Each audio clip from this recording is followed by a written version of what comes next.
Fausto Ortiz, ex ministro de Economía. Bienvenido, Fausto, un gusto tenerte aquí. Nos gustaría conocer tu opinión sobre las reformas a la seguridad social planteadas por la comisión creada por este gobierno. Gracias, Javier. Saludos cordiales a la audiencia, saludos cordiales a Pocho. Hola, saludos. Y a María Sol. María Sol Pons. Sí, el tema acá es que al final del gobierno de Moreno, Augusto Latorre hizo un informe sobre la seguridad social y se lo presentaron al presidente Lasso, y el presidente Lasso dijo, bueno, hagamos una comisión para que sea un poco más amplio y traigamos también apoyo de multilaterales, el Banco Mundial, el BID, para que hagan investigación y hagan una presentación de una potencial reforma.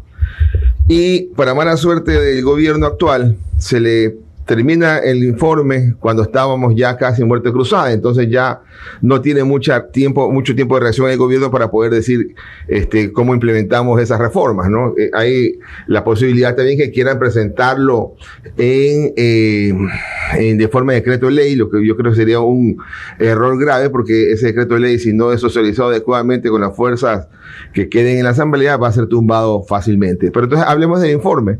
Hace un buen diagnóstico de Latorre, yo lo escuché esta semana la semana pasada en el auditorio de la UES, hace un buen informe diciendo, mira, si no corriges hoy día el tema de la seguridad social, te va a reventar en poco tiempo. Como que, por ejemplo, hoy día le está demandando al gobierno el pago del 40% de las jubilaciones, que más o menos son unos 2.500 millones de dólares que tiene que el gobierno anualmente darle al Seguro Social por ese 40%, que hoy día eso representará el 2,5% del PIB. A la vuelta de 5 o 7 años, eso va a ir incrementando, va a ser quizás 4% del PIB, 6% del PIB, 8% del PIB, y eso es inmanejable, porque el gobierno no tiene tal cantidad de plata hoy día, y en el futuro tampoco lo va a tener, para poder destinar 6, 7, 8% del PIB para ese 40%. Y eso, ¿por qué se hace tan grande la brecha del 40% que el gobierno tiene que ir dando? Porque la población está creciendo a un ritmo mucho más lento de lo que crecen los jubilados. Entonces, hace unos 5 años quizás había 9 aportantes por cada jubilado. Hoy día quizás hay 5 aportantes por cada jubilado. Y a la vuelta de 20 años va a haber un aportante por cada jubilado. Y entonces, ¿qué es lo que pasa? El aportante da para jubilación 11% de su sueldo, pero el jubilado quiere el 100% de su sueldo en la jubilación. Entonces no te alcanza, se te hace un desbalance enorme, y tienes ahí también algunas cosas que complican. La solución está planteada, hay algunas cosas que no creo que sean para cogerlas y plantearlas de una sola vez en la ley, pero sí hay cosas que hay que ir discutiendo. O sea, es importante discutir. Fausto, ¿cuán cercano, lejana ves tú la posibilidad de que estas propuestas lleguen a buen puerto, lleguen a concretarse? Mira, cuando el presidente Moreno estaba en funciones, el Fondo Monetario intentó incorporar en la carta de intención que firma el Ecuador hacia el Fondo Monetario, intentó poner ahí reformas de la seguridad social, las típicas, ¿no? La que está incendiando Francia, la que incendió Nicaragua hace unos 5 o 6 años. Colombia también hace poco. Claro, que era incrementar la edad de jubilación, aumentar el aporte, y eso es incendiario. Entonces la comisión dijo, ¿sabes qué? Si eso ya se demostró que falló, entonces saquémosla y pongamos otras cosas distintas. Por eso es que dicen ellos, no vamos a poner incrementos en la edad de jubilación, hay que jubilarse a los 60 años, está bien jubilarse a los 60 años, pero también vamos a cambiar cosas como que, por ejemplo, si llegas a 70 años y tienes solamente 10 años de aporte, te puedes jubilar con los mejores 5 años. Entonces, cuando ves la gráfica, cuando la gente empieza a aportar con más ganas, es a los 60 años, porque la gente se da cuenta que para qué voy a poner plata desde los 40 años o 35 que uno empieza a aportar fuertemente. Si puedo aportar a los 60 y me retiro muy bien, y hasta eso le pido a mi empleador, oye, no me pongas todo el sueldo acá, póngalo acá, o mi empresa le pongo más jubilación. Entonces, ahí hay cosas que hay que ir corrigiendo. Con respecto a eso, bienvenido a Punto de Orden. Fausto, un gusto conversar con usted. Sobre eso, el planteamiento es que ya no sean los 5 mejores, sino los 30 mejores años. De esa manera se prorratea esos picos que usted menciona. Claro, y aparte no lo haces de golpe, también tiene la propuesta, te dice a la vuelta de 30 años, entonces vas a ir soltando ya esos incrementos, porque cada 6 años vas incrementando. Sí, sería salarios. Como una especie como de transición de 30 años, pero que a su vez en el promedio de la pensión de jubilación sería por esos 30 años. Claro, y ahí lo que le agregan adicionalmente es algo que dice, mira, si quieres tener mejor jubilación, y porque el Estado no te la puede dar, entonces tú también haz un fondo para que tú vayas a estar ahorrando, para que tú tengas tu jubilación más grande.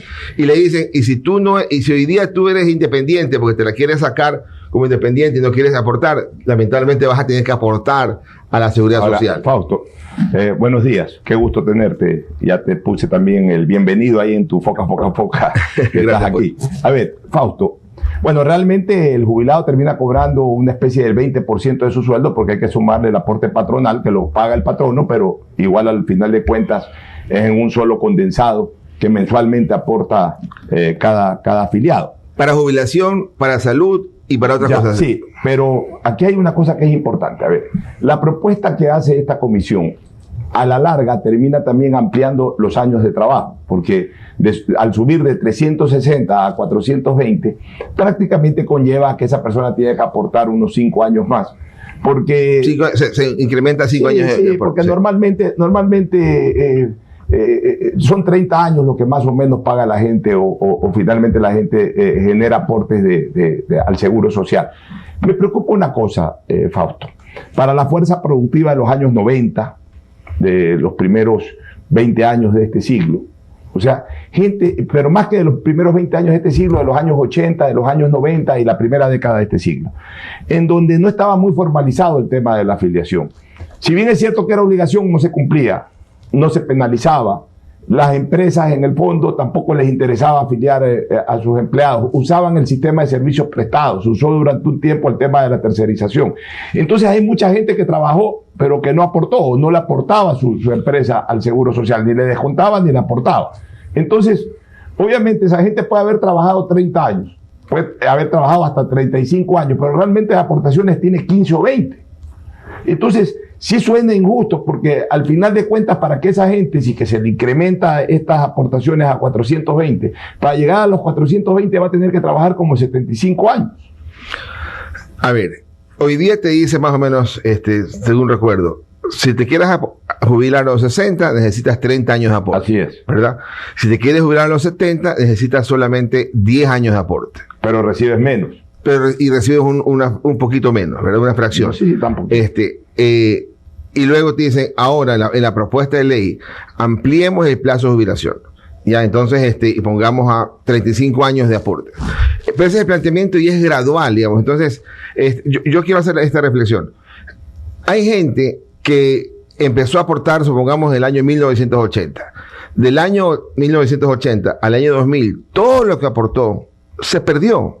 Lo perdió completamente, porque estábamos con un sucre que empezó a aportar en el 80 quizás un sucre de $400 y terminó en el 2000 a un sucre de 30.000, 25.000. Toda esa plata la perdió. Entonces tú dices, hacía sentido en esa época, ¿verdad? De que si estabas del 2000 al 2005, aportando otra vez, ya en dólares, decirle, oye, está bien, coge tus 5 mejores años, que son los últimos, porque están en dólares, y no vas a poder, a esa gente que le complicaste ya la vida por el tipo de cambio que se fue a las nubes, entonces decirle, haz el promedio de toda la vida. Digamos. Hacía sentido en el arranque.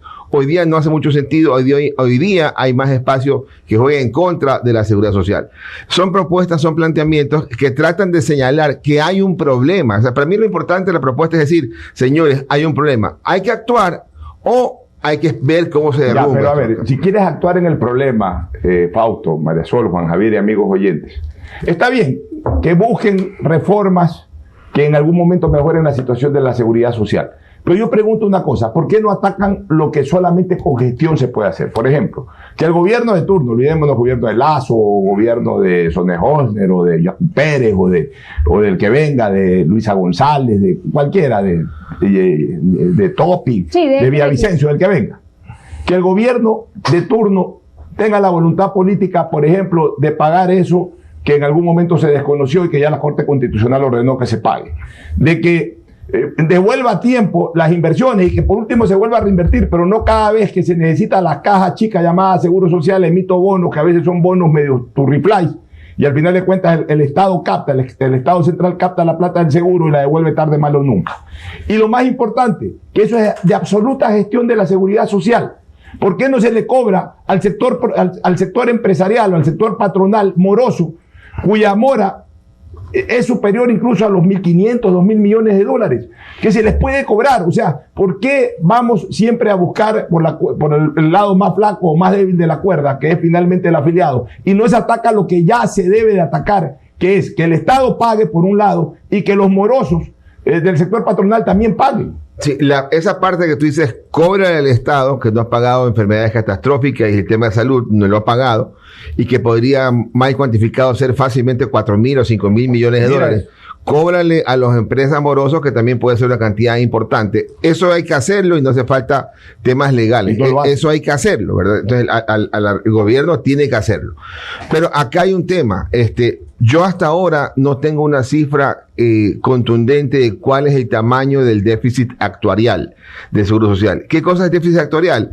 Traer al presente cuánta plata vas a recibir en tu vida como Seguro Social y cuánta plata vas a gastar, y la diferencia entre los dos al día de hoy se llama déficit actuarial.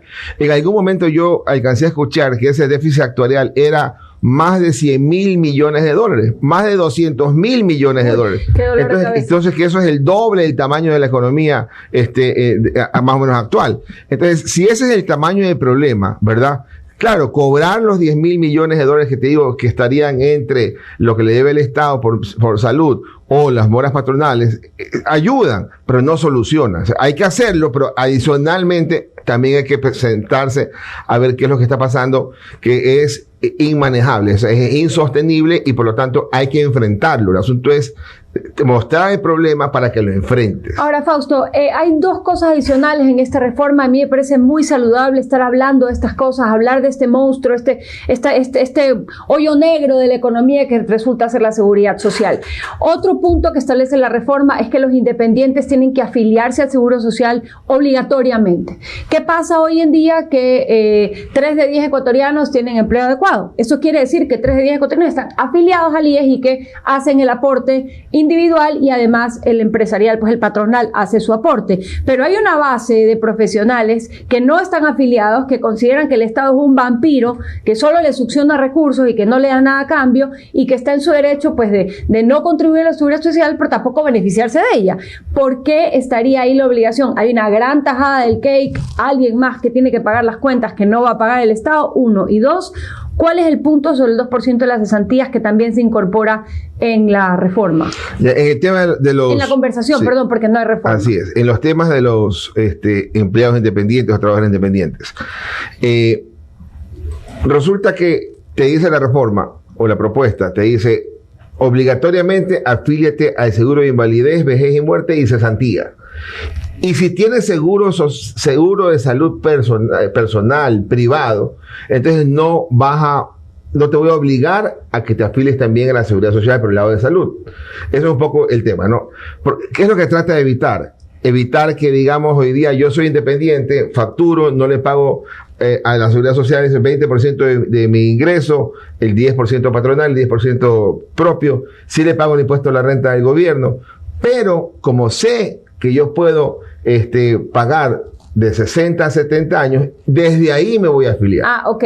Ya, elimine el oportunismo. Entonces. Claro, entonces, si desde ahí me puedo afiliar, entonces, ¿por qué no pagaste todo el resto del tiempo y pagando solamente los últimos 5 años y afiliándote con una muy buena sueldo? Entonces resulta que ahora vas a tener asegurada tu jubilación por mucho tiempo, pero cuando tuviste buenos años también, no aportaste en este sistema. Entonces, sí hay algunas lógicas ahí, es difícil. Yo recuerdo en esta sesión que estuvo de la Torre, había unos afiliados que al final hicieron una pregunta y le decían, oiga, si es cierto, a nosotros no nos afecta, decían los jubilados, porque ellos el día que está por jubilarse no le va a afectar absolutamente nada la reforma o la propuesta. A los jóvenes sí les va a afectar. Entonces aquí estamos nosotros los viejos para defender a los jóvenes. Y adelante mío estaba una jubilada también. Y eso no lo vamos a dejar pasar. Entonces la gente no lo ha revisado siquiera y ya te opones por oponerte. Yo creo que hay que hacer el trabajo, de entender de qué se trata, que hay un problema grave que hay que enfrentarlo. Entonces, claro, si la otra opción es ¿cómo licúas todo? Sí, esperemos que todo se derrumbe, entonces ahí se soluciona. Que claro, que sería como la manera más cómoda y demagógica de abordar el problema. Esperemos a que esto reviente y ahí vemos cómo lo solucionamos. Así es. Igual al final el Estado va a tener que sacar del bolsillo de donde sea y va a tener que resolver, pero eso no es un camino responsable. Ahora, finalmente, Fausto, al menos de mi parte, hoy día tuiteaste, no sé si hoy a últimas horas de la noche de ayer, tuiteaste poniendo pocas expectativas realmente al crecimiento económico del país. Ustedes los economistas son como los médicos cardiólogos que ven esos electrocardiogramas, ustedes también tienen sus diagramas de curvas que suben, que bajan, etcétera. Pero presentaste ahí un cuadro en donde hay dos líneas, la línea de importación de materia prima y la línea del PIB, que en definitiva haría pensar que a finales de este año, en ambos casos, hay un decrecimiento de la economía, o por lo menos una detención de la aceleración de crecimiento de la economía. Un poco explícalo, por favor. Sí, mira, el Banco Central, desde quizás hace un par de años o 3 años, puede ser un poquito más también, empezó a publicar unos indicadores del ciclo económico que se llaman el indicador coincidente y el indicador anticipado. Y esa es una metodología que está a lo largo de toda América Latina, a lo largo de Europa. Todo el mundo usa indicadores anticipados o coincidentes. Entonces te dice, mira, hay cierta información en la economía que se mueve exactamente igual como se mueve el Producto Interno Bruto. Entonces esa es la coincidente, ¿verdad? Pero hay otra información que se mueve de forma anticipada a lo que va a pasar en la economía. Y de estos indicadores anticipados hay uno que es el que más se mueve, hay una correlación mayor, o sea, se mueve mucho más cerca de lo que pasa en el PIB. Y este se llama el indicador de importación de bienes, materias primas industriales. Entonces, hace sentido, ¿verdad? Que tú dices, si es que no hay importación de materias primas industriales, ¿cómo quieres que la economía crezca si no importaron para hacer en la fábrica de la esquina un producto? Entonces hace sentido la vinculación, ¿no? Si es que no hay materia prima industrial, ¿cómo quieres que la fábrica contrate gente? Entonces lo que te dice ese indicador es que con 4 meses y medio de anticipación, lo que le pase a ese indicador le va a pasar a la economía. Al PIB. Al PIB. El Producto Interno Bruto que recoge toda la economía. Entonces, yo estaba revisando ayer y en el mes de abril, yo había escrito en El Expreso mi columna y yo decía, oye, en abril, cuando no hay información todavía del primer trimestre, decía, oye, el indicador adelantado te dice que estamos entrando en zona de disminución de la actividad económica. Y ya en la semana pasada el gobierno ya publicó su cifra de crecimiento económico del primer trimestre del año hasta el mes de marzo. Y el crecimiento económico fue en el primer trimestre de 2023 frente al primer trimestre de 2022 fue 0.7%. Muy bajo, bajito, ¿verdad? Porque ese número no te permite aspirar a que el 2.6% de crecimiento del PIB anual completo se cumpla. Y peor en un año en donde en el último trimestre del año quizás tengamos problemas por el niño. Entonces ahí se te empieza a señalar esas dificultades de que la economía crezca a buen ritmo. Y cuando miras tú los datos ya nuevos, el indicador de materias primas industriales está en zona de caída fuerte, en zona que se llama depresión, ¿verdad? Entonces quiere decir que la economía va en el mismo sentido. Y ya no puedes hacer nada con relación al primer trimestre, porque ya 0.7. No puedes hacer nada con relación al segundo trimestre, porque ya terminamos el segundo trimestre. Estamos en el tercer trimestre, es decir, hoy día deberías todavía poder intentar hacer algo para este tercer trimestre y el cuarto trimestre, pero no ves nada, o sea, no ves que el gobierno diga, voy a empezar a hacer mucha más obra pública, voy a empezar a hacer mucho más tras la plata, porque no tiene plata. El cierre de junio tuvieron un saldo en la cuenta corriente única de $250 millones, bajito. No pudieron pagar todo el sueldo el último día, el 30 de junio, tuvieron que pagar el día lunes una partecita pequeña, digamos, ¿no? Pero entonces empiezas a darte cuenta que el gobierno ya empieza a tener hasta algún tipo de dificultad en la liquidez. Ese saldo en la única a veces estuvo en 900 millones, hoy está en 250.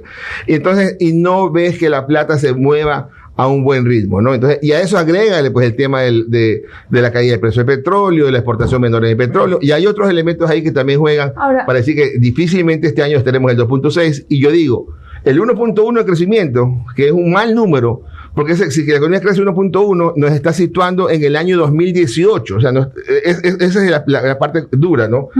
Que si la economía este año crece 1.1, el PIB de este año será el mismo tamaño que la que tuvimos en el año 2018, atrasándonos 5 años, porque el gobierno no ha logrado, el país no ha logrado salir del estancamiento que nos encontramos. Ahora, en paralelo está el deterioro de las cuentas públicas, por un lado, que usted acaba de describir con claridad, y por otro lado está el costo del dinero para los empresarios y para la productividad. Es decir, estaba leyendo esta mañana que las tasas de captación de los bancos están por encima del 7%, que es una cosa que no sucedía desde el 2020, y por otro lado, la Junta ha sacado una reforma que las tasas serán evaluadas mensualmente y ya no semestralmente, esto para créditos productivos, como era en el pasado. Es decir, hoy por hoy va a haber una tasa fijada mensualmente en función de unos techos.